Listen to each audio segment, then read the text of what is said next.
हमें सिखाया गया कि नाग मतलब सांप होते हैं, लेकिन क्या आप जानते हैं कि नाग असल में एक प्राचीन जाति थी।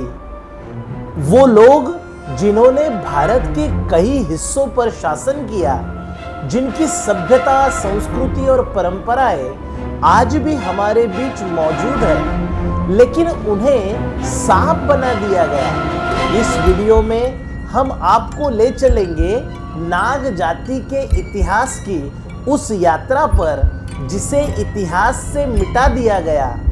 क्या नाग लोग सिर्फ पौराणिक कथाओं में थे या वे इस धरती के असली शासक थे?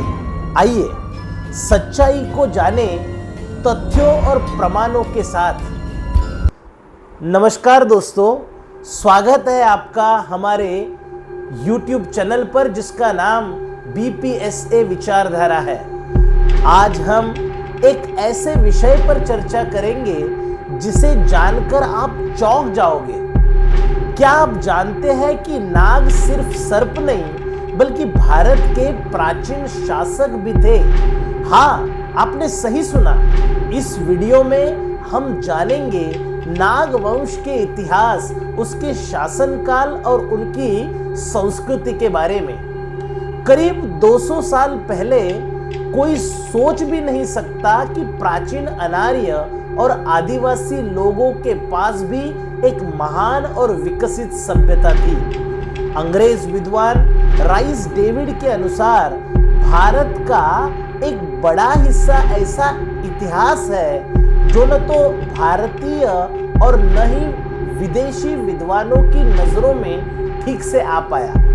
इनका सबसे बड़ा कारण यह है कि भारत के लोगों के बारे में जानकारी पाने के लिए पूरी तरह उन्हें ब्राह्मणी साहित्य पर ही निर्भर रहना पड़ा। प्रसिद्ध नाग विश्लेषक और नाग वंश के अभ्यासक ब्रिटिश सेना के प्रसिद्ध चिकित्सा अधिकारी ओल्डहैम, इन्होंने 1905 में यह लिखा कि नाग जंगली और आदिवासी जनजातियां नहीं थे बल्कि एक सभ्य लोग थे जिनके शहर और किले हुआ करते थे। लेकिन ये ब्राह्मण ग्रंथ ज्यादातर उन लोगों के विरोध में थे जो स्वतंत्र सोच रखते थे और लोकतांत्रिक जीवन जीते थे। इन रचनाओं में ब्राह्मण वर्ग का पक्ष लिया गया है और बाकी समुदायों को नकारात्मक रूप से दिखाया गया। सिंधु घाटी सभ्यता के उत्खनन से यह पूरी तरह से साबित हो चुका है कि यह सभ्यता, जिसका संबंध आदिवासी लोगों से था, एक बहुत ही उन्नत और विकसित सभ्यता थी। यहाँ आदिवासी शब्द का मतलब जंगल में रहने वाले लोगों से नहीं है, बल्कि उनसे है जो इस धरती पे सबसे पहले बसे, यानी वे लोग हैं जो भारत में बहुत पहले से रहते थे। हमारी प्राचीन जड़ों से उनकी जड़ें जुड़ी हुई है। बाद में इसी सिंधु घाटी सभ्यता के वंशजों ने एक ऐसी सामाजिक, आर्थिक और राजनीतिक व्यवस्था विकसित की जिसे गणसंघ या गणतंत्र भी कहा जाने लगा।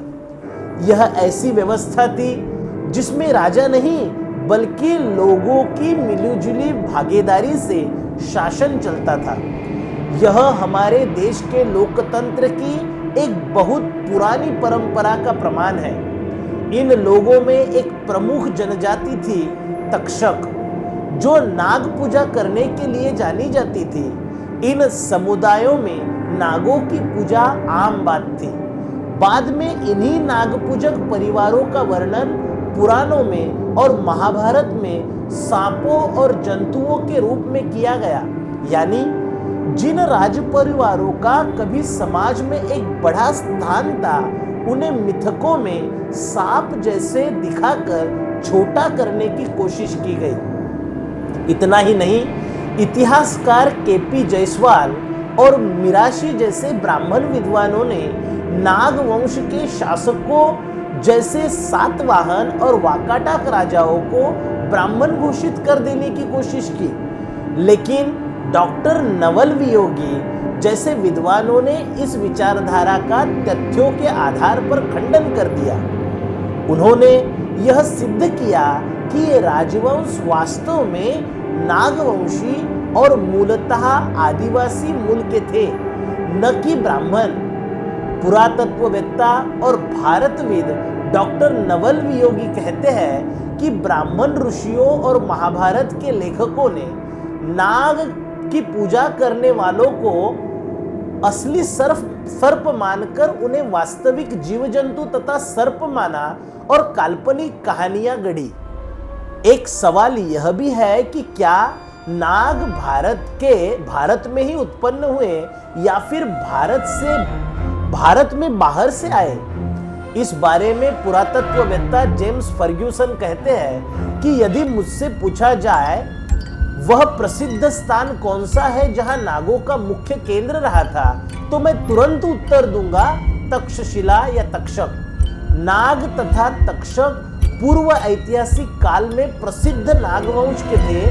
वे अवश्य ही बहुत बड़े सृजनकर्ता तथा भारत के निर्माता थे। तक्षशिला का नाम तक्षक नाग के नाम से पड़ा। तक्षशिला नागों का प्रमुख केंद्र था। यहीं से नागों का पूरे भारत में प्रसार और प्रचार हुआ। नाग भारत के क्षत्रिय थे। उन्होंने भारत के विभिन्न हिस्सों में ऐतिहासिक और ऐतिहासिक काल में शासन किया था। कुछ नाम ऐसे हैं जो नाग राजाओं के रूप में जाने जाते हैं।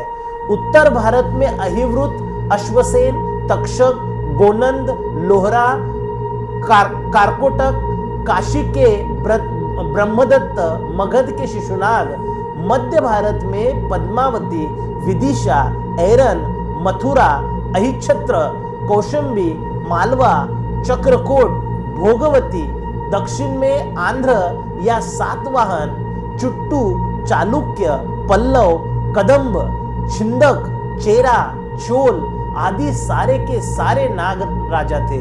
इनमें से अधिकांश नागवंशों ने 500 ईसा पूर्व से 500 ईस्वी तक शासन किया और कुछ ने तो मुगल काल तक भी अपना शासन इस देश में जारी किया। आप हमारे इस वीडियो को देख तो रहे हैं, लेकिन बहुत लोग हमारे वीडियो को सब्सक्राइब नहीं कर रहे हैं।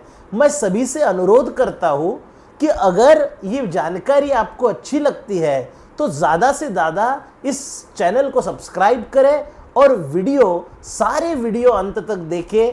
आपको यह वीडियो कैसा लगा, यह आपकी ओपिनियन या राय कमेंट बॉक्स में ज़रूर दें, ताकि हम आपके लिए और अच्छे वीडियो बनाएं। हम इस एपिसोड को यहाँ पर ही रोकते हैं। धन्यवाद। जय भीम, जय भारत।